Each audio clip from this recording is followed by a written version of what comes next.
Halo, perkenalkan, nama saya Rifandi Pakaubun, NIM 2020 69006, Prodi Teknik Perkapalan, mata kuliah korosi. Apa yang dimaksud dengan korosi? Korosi adalah peristiwa perusakan logam oleh karena terjadinya reaksi kimia antara logam dengan zat-zat di lingkungannya, membentuk senyawa yang tidak dikehendaki.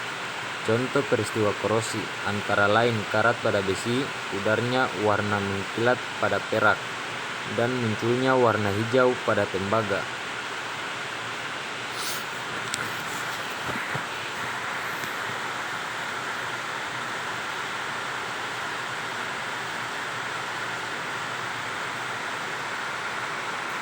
Apa saja jenis-jenis korosi?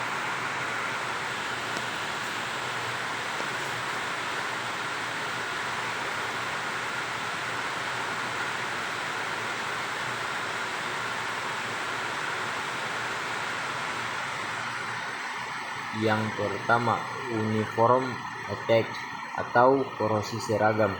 Korosi yang terjadi pada permukaan logam akibat reaksi kimia karena pH air yang rendah dan udara yang lembab, sehingga makin lama logam makin menipis. Biasanya ini terjadi pada plat baja atau profil logam homogen. Cara pencegahannya yaitu ada 4. Yang pertama, diberi lapis lindung yang mengandung inhibitor seperti gemuk. Yang kedua, untuk lambung kapal diberi proteksi kaprodik. Yang ketiga, pemeliharaan material yang tepat. Dan yang terakhir adalah untuk jangka pemakaian yang lebih panjang, diberi logam berpaduan tembaga sebesar 0,4%. Yang kedua, tipping corrosion atau korosi sumur. Korosi yang disebabkan karena komposisi logam yang tidak homogen, di mana pada daerah batas timbul korosi yang berbentuk sumur. Korosi jenis ini dapat dicegah dengan cara yang pertama, pilih bahan yang homogen, dan yang kedua, diberikan inhibitor, dan yang ketiga, diberikan coating dari zat agresif.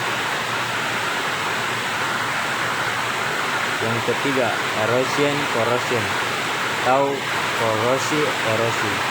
Korosi yang terjadi karena kehausan dan menimbulkan bagian-bagian yang tajam dan kasar. Bagian-bagian inilah yang mudah terjadi korosi, dan juga diakibatkan karena fluida yang sangat deras dan dapat mengikis film pelindung pada logam. Korosi ini biasanya terjadi pada pipa dan propeller. Korosi jenis ini dapat dicegah dengan cara yang pertama, pilih bahan yang homogen. Yang kedua, diberi coating dari zat agresif, dan yang ketiga, diberikan inhibitor. Yang terakhir adalah hindari aliran fluida yang terlalu keras. Yang keempat, galvanis corrosion atau korosi galvanis. Korosi yang terjadi karena adanya dua logam yang berbeda dalam satu elektrolit, sehingga logam yang lebih anodik akan terkorosi.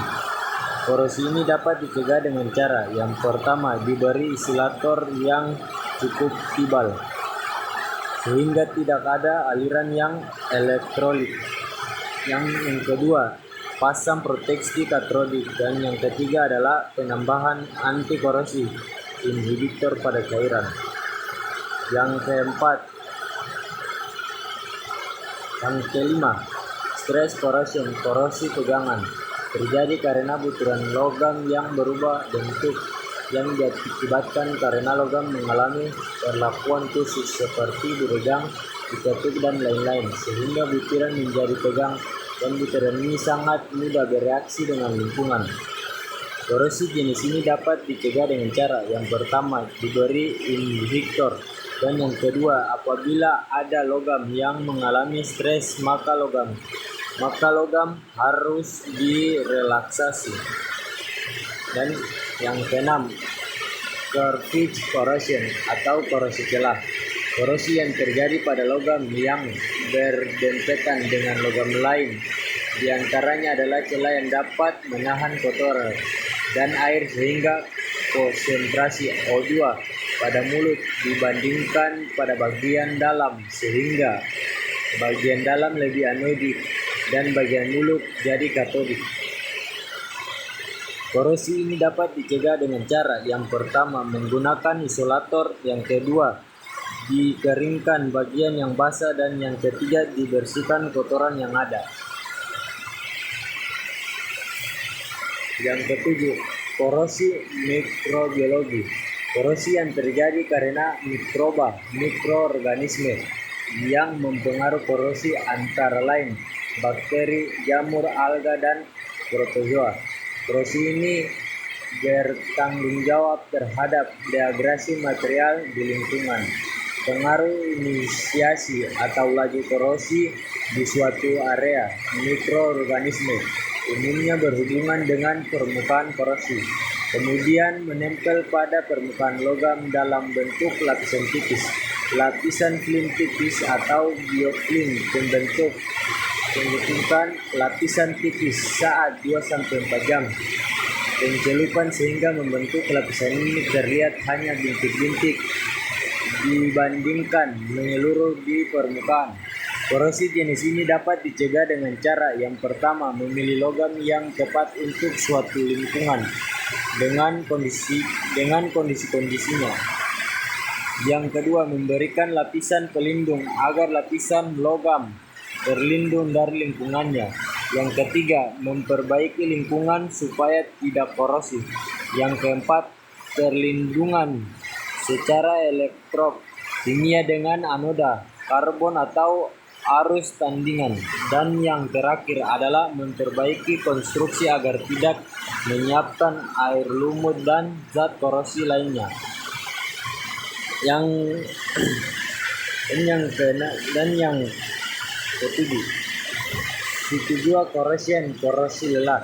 Korosi ini terjadi karena logam mendapatkan beban siklus yang terus berulang, sehingga semakin lama logam akan mengalami patah karena kekalahan logam. Korosi ini biasanya terjadi pada turbin uap, pengeboran minyak, dan propeller kapal. Korosi ini dapat dicegah dengan cara yang pertama menggunakan inhibitor, dan yang kedua memilih bahan yang tepat atau memilih yang kuat korosi. Mungkin itu saja yang dapat saya sampaikan. Sekian dan terima kasih.